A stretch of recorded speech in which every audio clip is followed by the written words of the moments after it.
Today I'm going to be reviewing the Starking Automatic AM0171. This watch is available from Starking official store on aliexpress.com for $58 US.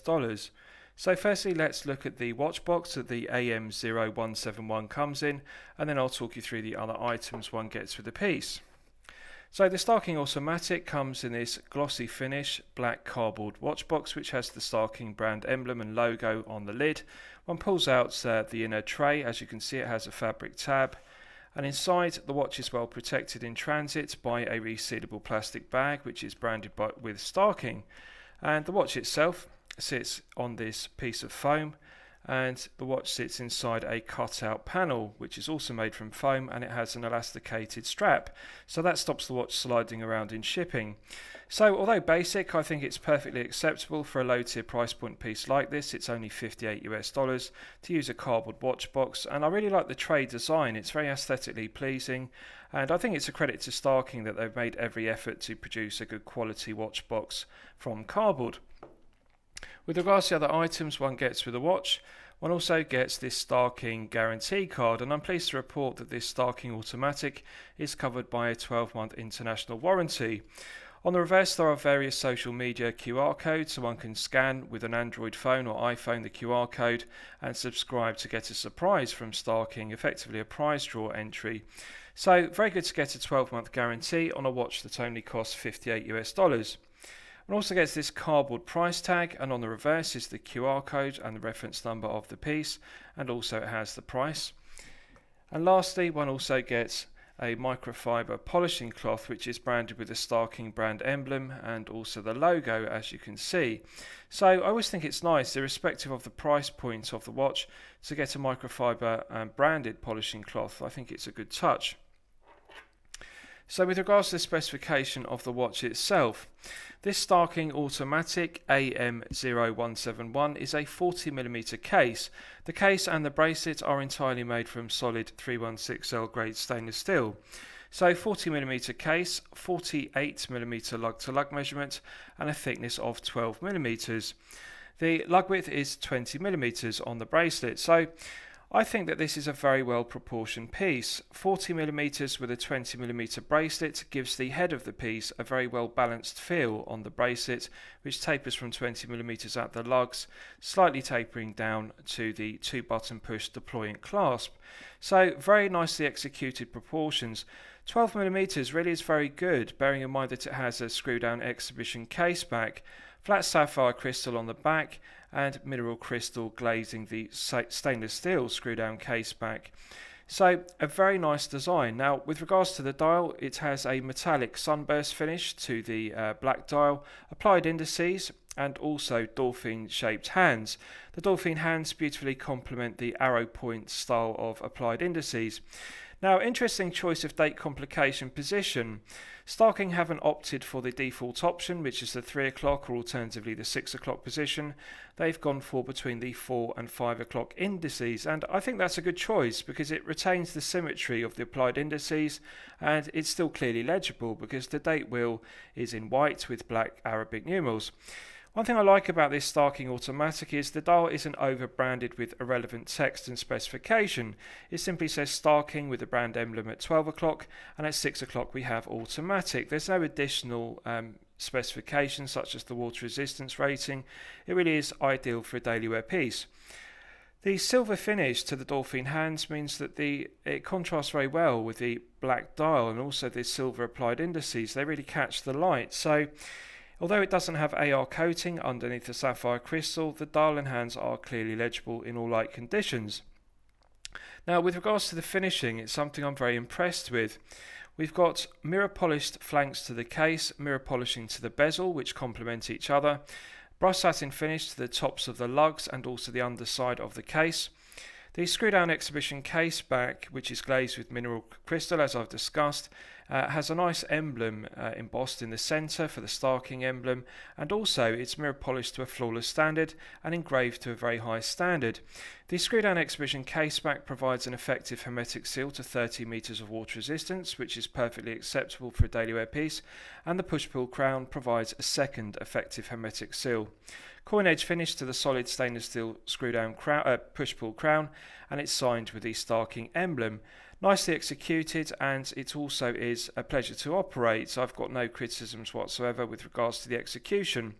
One can hand wind the movement, and also to set the date complication in the hands, one simply pulls out the crown to the two setting positions. So very good, functional and well thought out crown.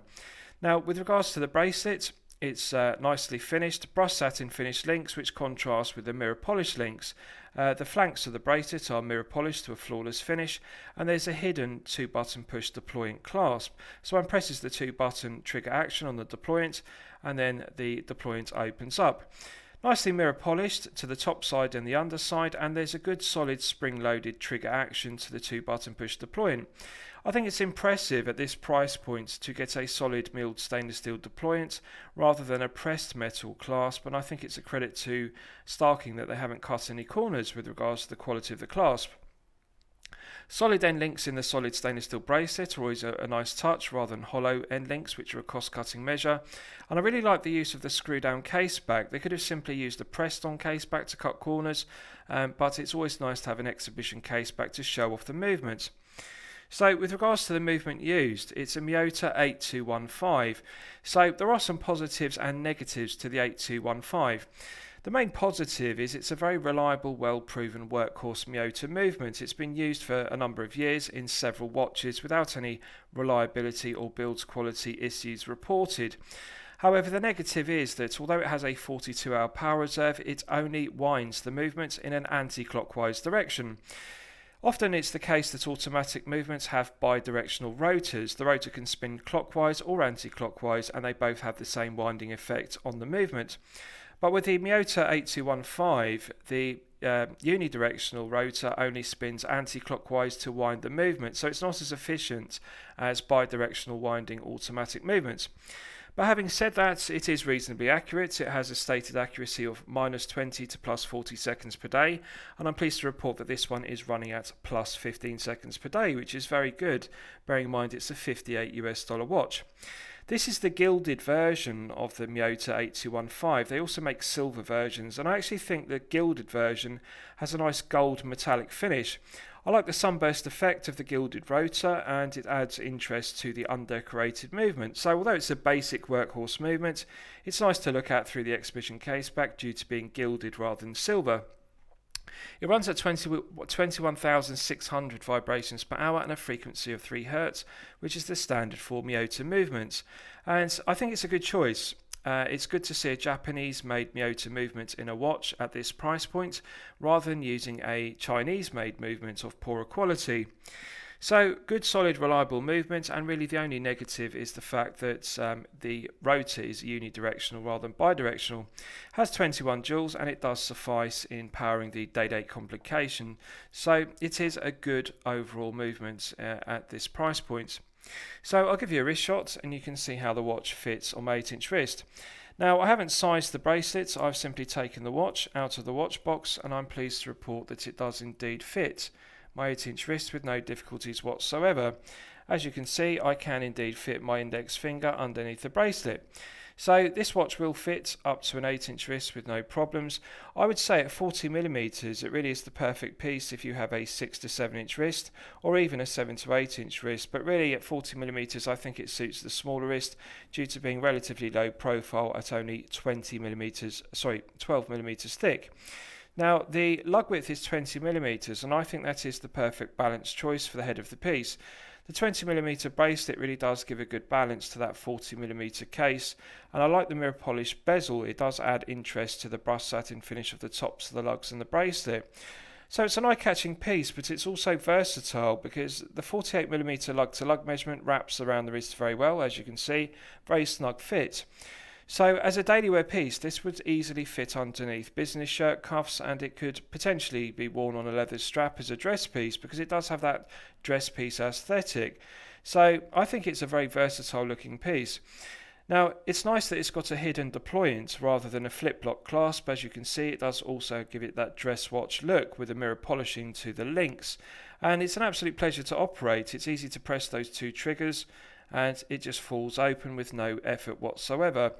So very easy watch to put on and take off, and very comfortable to wear due to the use of a flat mineral crystal in the exhibition case back. It's totally flat and smooth, and that gives outstanding feel-good factor.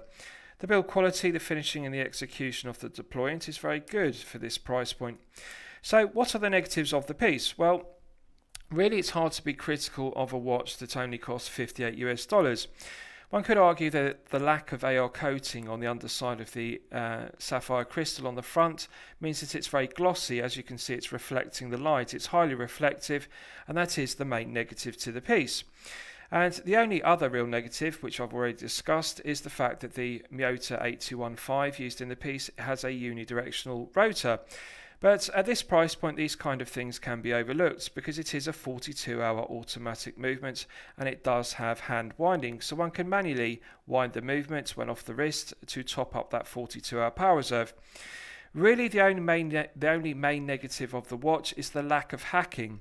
When one pulls out the crown to the time setting position, as you can see, the second hand continues to rotate. It doesn't hack. One cannot stop the movement dead with hacking to set the time precisely to the second.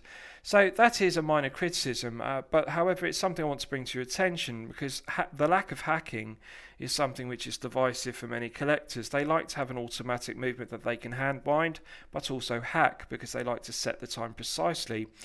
Personally, I don't think it's a big problem. It is a good solid movement, and one has to forgive the fact that it doesn't have hacking. It does have hand winding, which I think is more important. So lastly, I'll surmise the piece. What do I think of it overall? Well, when I'm considering reviewing a watch on my channel, the watch should meet two criteria. It should be both excellent quality and excellent value at the respective price point. So the respective price point of this AM0171 is $58.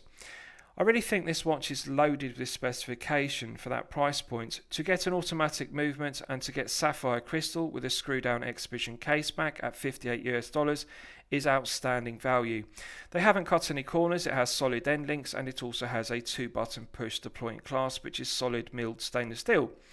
So yes, it is excellent quality, and yes, it is excellent value. I think this watch has exceeded my expectations, and I consider it to be a champagne watch for lemonade money.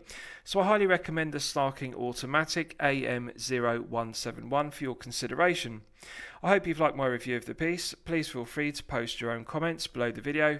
Thank you very much.